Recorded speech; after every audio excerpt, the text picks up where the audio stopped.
Alright, today I want to do something a little different from my usual yapping. I want to talk about how I decide what I'm pulling for in different gacha games. Quick context, one of my friends recently started playing Honkai, and they've never played a gacha before, let alone one that has team building and whatnot, and they were just asking me some questions about it. This will definitely be a bit more off the cuff than my other videos, and it's all just my personal opinion, so if you have a different opinion, that is totally okay. I just figured I'd make a video on it so what my friend and I talked about could potentially help someone else. Something that everyone always says is that you should only roll for who you want, and that is 100% true, I totally agree with that. But the issue my friend and I came across when talking about it is, what do you do when you want more than one or a variety of different characters? There's only so much of the rolling currency that you can get before you run out, and if you're not someone interested in, pulling out your credit card and swiping a little bit, then it's a good idea to make a plan about what you're rolling for and then figure out why you're rolling for them. Personally, whenever I think about what I want to spend my rolls on, I usually break it down into 4 different questions.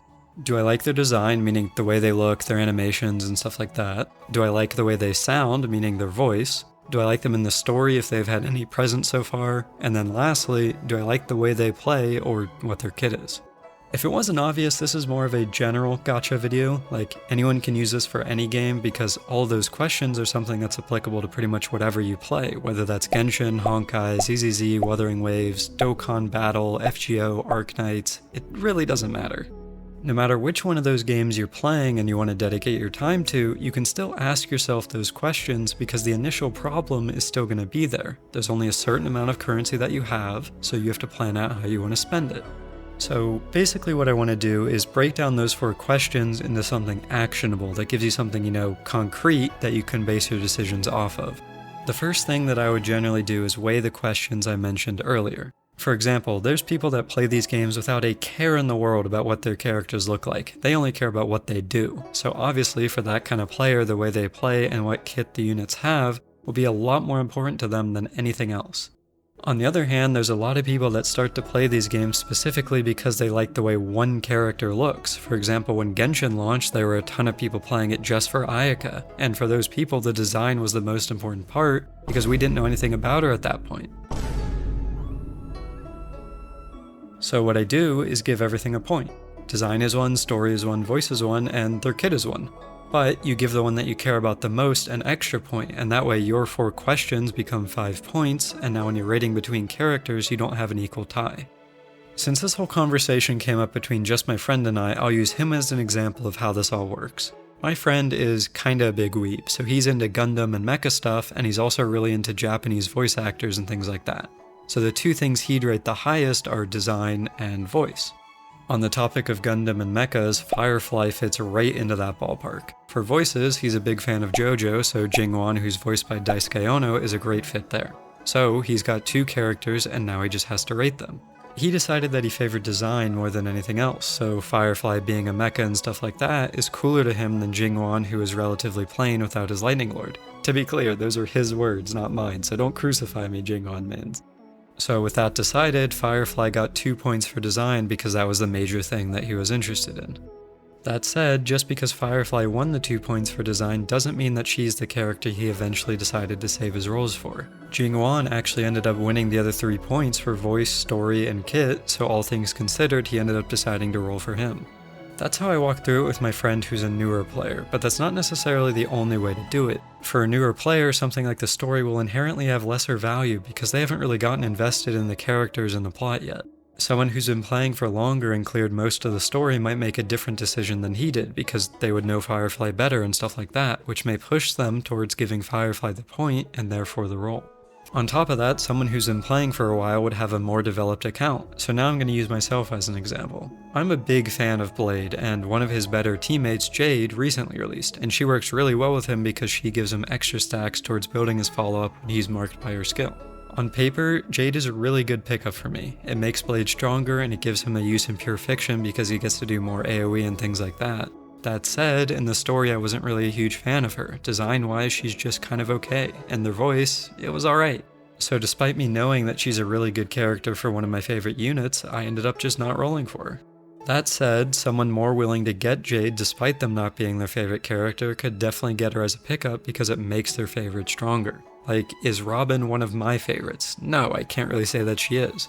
but I like her enough that I'm okay getting her because it makes Yoon Lee and Fei Zhao, who are some of my newer favorites, definitely better than they are without her. This kind of questioning and thinking has personally helped me in deciding who I want to roll for or potentially save for. With enough planning and forethought, you can actually even consider going for multiple copies of your favorites, which is really beneficial in the case of things like an E2 Acheron, an E1 Robin, or an E1 Black Swan, or whatever. Something else to note here is that these characters might sometimes take a while to rerun, so in the meantime there's definitely value in deciding how much you want to invest into the character you decided to roll for. I think there's a lot of value in setting aside a buffer of rolls for that character, for example 160 in Hoyo games. This then allows you to spend your rolls on either the next character you want if they happen to get a banner before the ones you initially wanted, potentially get multiple copies of the unit you decided on, or you can just save them. Since it's become more of the norm for gacha games to drip market their characters before the patch they release in, saving the extra rolls is a completely valid and smart strategy if you want to keep yourself open to something new that might be coming. The other thing to consider is that just because you might favor one character over another, like my friend with Jingyuan over Firefly, that doesn't mean you can't get Firefly later. All this is just part of planning out your roles. Picking Jingyuan this one time doesn't mean that you now hate Firefly and you'll never get her or something like that.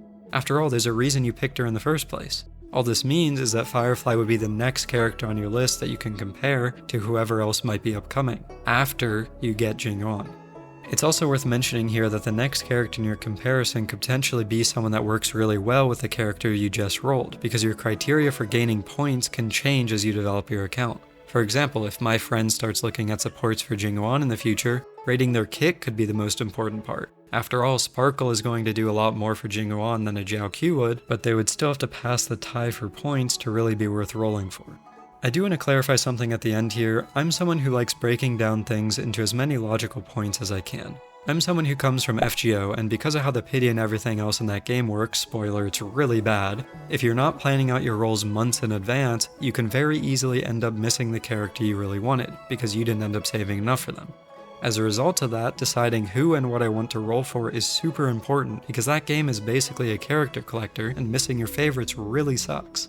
I've taken that mentality into other games, and it's really just helped me a lot. With enough planning and forethought, I found that you can go super hard on your characters. Forget a C2, you can sometimes even go for a C6 if that's what you want to do with your favorites. That said, everything doesn't have to be logical with all this. I've found that it helps me, but it's not the end-all be-all. One example that I can give is a character from FGO called Van Gogh. When a character in FGO is released, it's usually through an event, and when her event started, I didn't really have any desire to roll for her, but after playing through it, my outlook completely changed, and I not only ended up rolling for her, but I invested heavily into her. Plans can change, and that is perfectly okay. You don't have to fully stick with your initial plan. Hell, maybe there's a character that gets drip marketed that you just find insanely hot, and that changes your plans entirely. But at the end of the day, if you at least have some plan, I feel that's better than having no plan at all. So yeah, that's how I do it. Obviously, everyone is going to be different, but this is what worked for me, and my friend said it helped him, so hopefully it helps someone else out there. I'm actually really interested to hear how you guys plan your rolls if you do at all. I'm sure there's some people watching this right now that just throw their rolls the second they get them, and whatever happens, happens. That is a perfectly valid way of playing these games. At the end of the day, if that's what makes you happy and enjoy your time playing the game, then who's anyone to tell you otherwise? Anyway, this was less of a rant, so I have to end it a little bit differently than I normally would, so thank you very much for watching. I hope this helped at least someone out there, and if you're looking for something more serious or discussion-oriented, maybe give my other videos a shot too.